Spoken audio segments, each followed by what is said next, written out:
Hello everyone and welcome to another video. Today we are reviewing the newest patch that has come out. I think it came out last night. Update 93001. A lot of updates. But yeah, there's some balance changes, different updates and whatnot. We'll go through it as usual.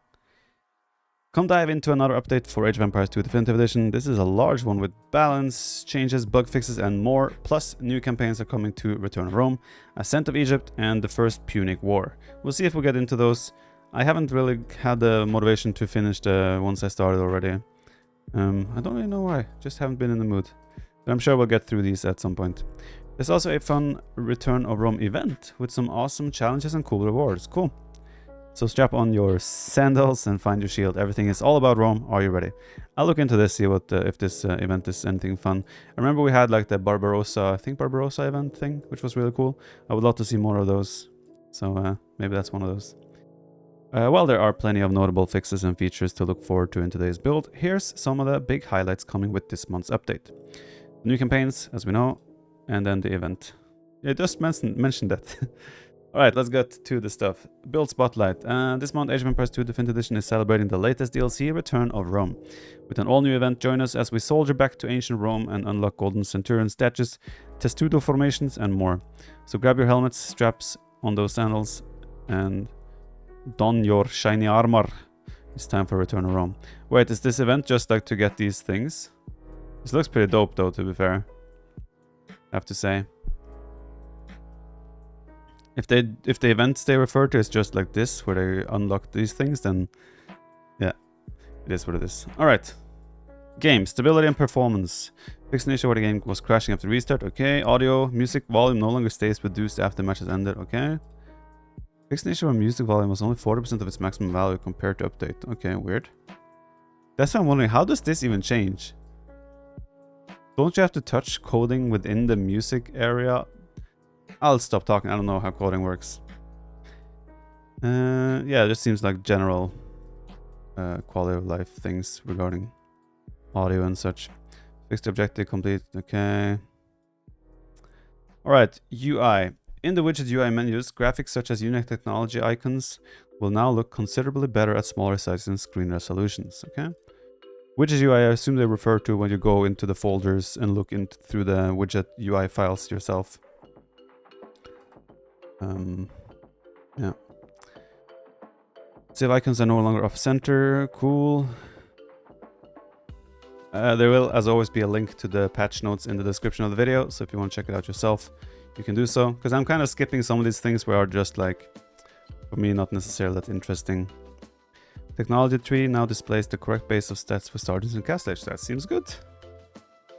Garrison icon now appears properly even when a transport ship is selected among other units. Okay. Opening options no longer causes player drop down to appear empty. Okay. When multiple buildings are selected and multiple technologies are clicked to be researched, the UI is updated accordingly. Okay, yeah, because I've had this thing where I go through barracks and I can do like gambesons or such. I can click them multiple times. So that's good that that's fixed.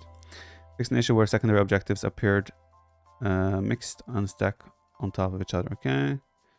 What I want to be fixed is the holding shift.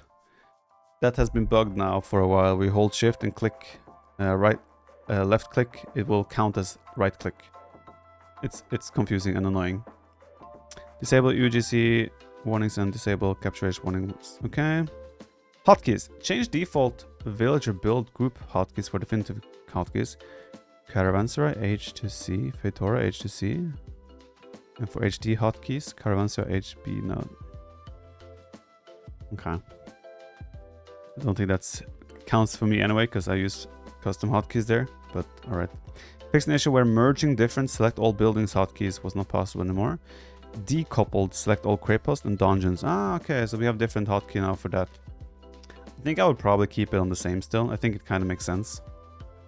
They kind of serve the same purpose as like a separate tower / castle building where you can produce units from, so I don't see a bad thing there. Introduced missing select all hotkeys for lumber camps, mills, and mining camps. In what universe would you need this though? In what universe do you need to select all your lumber camps? In what universe do you need to select all your mills? In what universe do you need to select all mining camps? I don't personally know, but Okay. Fixed an issue where shift plus left click was behaving like shift plus right click. Yes! This one has been bugging me for so long. God damn it. Alright. We can finally properly lure boars again. Or micromanage economy under the TC. Let's go. Unexpectedly queuing commands instead of allowing for multiple selection. Thank you. Made escape key showing in-game pop-up menu option. Okay. Allow configuring game commands group. Unselect and cancel hotkeys. Ooh. That's nice. Fix default keys in the HD default set for Unison. Okay. Fixed an issue where creating a currently selected profile hotkey template doesn't copy the previously selected profile's hotkeys. Okay. Good stuff. Multiplayer. The random civilization option now temporarily excludes the last 3 used civilizations from the randomization pool, creating a more diverse experience for the player. That is actually awesome. I love that. So you will not get civs that you used that you randomed into the last 3 times, no matter what, forcing you to get different civs. I mean, I don't think you'll notice this very much, except that you won't get the same civ like twice in a row and things like that. But yeah, that's awesome. Why not? I think for team game as well, really awesome. Xbox. I'm probably just gonna skip this because I don't play on Xbox. For Xbox players, make sure to check that out. Probably got some stuff for you. General, predator animals will now attack scouts, priest, and siege units as intended in Return of Rome. Okay, so that doesn't change AoE 2. I was a bit worried there that they wanted them to start attacking scouts. All units will now automatically fight back against predator animals as intended in Return of Rome. Okay, fair enough. Return of Rome. I mean, again, I'm pretty sure they're referring to the AoE 1 part of Return of Rome. The scouts, priests, and siege units should not be attacked by animals in AoE 2. Fixes. Fix an issue where villagers could become idle when depleting their own farms while having an allied depleted farm nearby. Villagers now reseed their own depleted farm and ignore allied farms as intended. Okay, good. Fix an issue where in some cases villagers were not ungarrisoned properly from town centers while using go back to work. Thank you. That has been a bit of an annoying one as well lately. Fix an issue where objects without sprites would not draw any highlighting. It will now show their selection outline when this mode is enabled. Good stuff. Fix an issue where going above and beyond cheat code was not working. Okay. Fix an issue where predators did not attack units within their line of sight. Okay. Fix an issue where ungarrison command didn't work for several. Thank you. Again, I've had things where I cannot ungarrison my military units as well from like a barrack or something. That's good. Awesome stuff. Fix an issue where units stop for a moment before reaching target. Oh, so we have had this thing where like you will send your scouts to attack, and as you they reach the target, they pause before they start engaging. So if this fixes that, so far the patch looks honestly super good in terms of quality of life fixes. Like most very annoying thing besides pathing seems to be addressed here so far. So I'm very happy with what I'm reading so far. Campaign. I'm probably just gonna skip this for now. Yeah, we'll skip that for now. Balance changes. Let's get into the nitty-gritty details. So, general changes. Oh yeah, okay. So I have given feedback on some of this previously.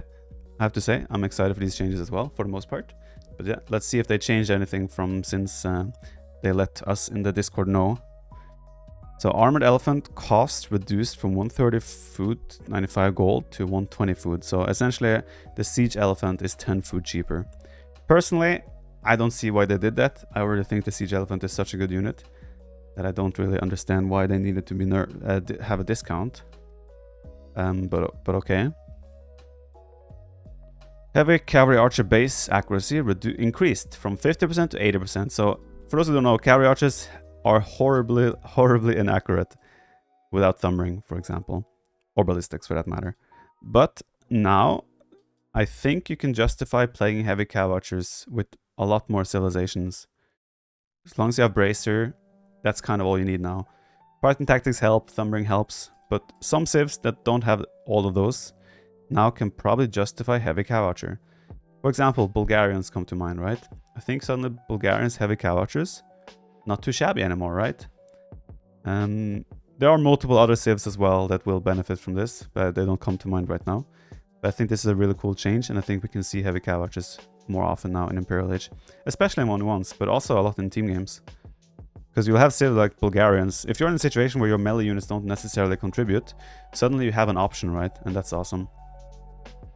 Siege Archer bonus attack versus heavy siege. So Hussite Wagon, Ballista Elephants reduced from 75 to 50. Yeah, I think they overtuned this a bit. When they wanted to nerf a bit Ballista Elephants, they overtuned the damage. No. They wanted to nerf... Yeah, they wanted to nerf Ballista Elephants at some patches ago. And they did probably give it too much of a bonus damage from onagers. Villagers gain +6 attack bonus versus the heavy siege armor class. So villagers now do... Wait, they get +6 bonus attack against Ballista Elephants? That's funny, actually. Spanish OP now, guys. If you ever play against Khmer, they have Ballista Elephants, you're Spanish. Funnily enough, villagers might be your absolute best unit now against this. Probably not, but you know. Alright, Bohemians. Elite Hussite Wagon. HP reduced from 200... No.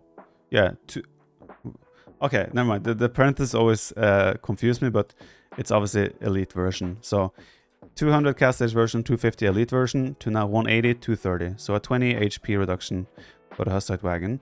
Attack is reduced from 17 to 11 and 20 to 13. So they're definitely making some heavy changes here. Secondary projectile attack increased from 2 to 4. For elite it's 6. And then they have +3 against buildings and +3 versus ram. To me, it seems like they're making the Hussite Wagon more of the OG organ gun. I'm gonna have to test this out. I wonder how good they will be now.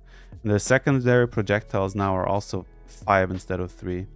And all the projectiles fire at the same time, so they're gonna be a lot easier to micro.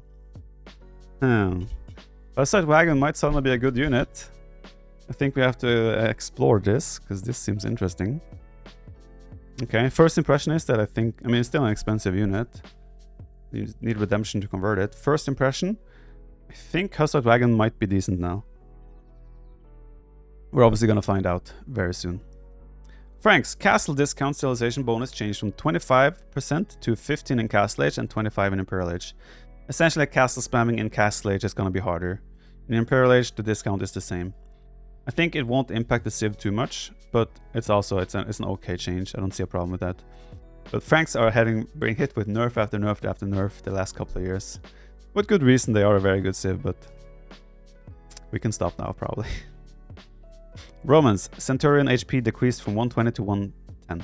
I personally haven't gotten to play too much with Centurions, so I don't know if this is justified or not, but okay, I'm sure it is. I'm sure they have the numbers to back it up. Sicilians, Sergeant cost reduced from 60 food, 35 gold, to 50 food, 35 gold.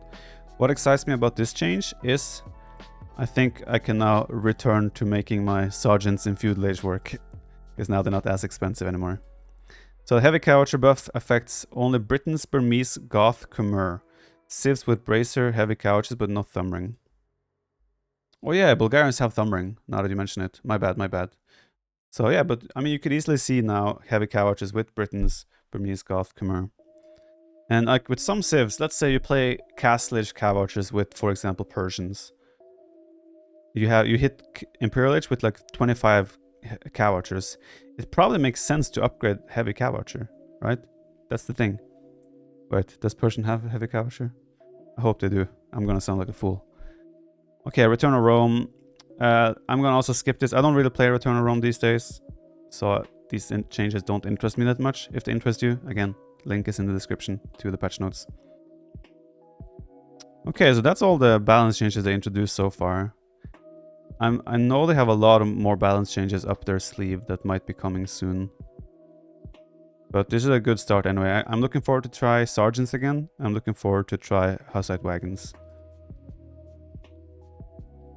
Okay, so I thought we would have way more balance changes than what they presented here. But still, first impressions are positive for sure.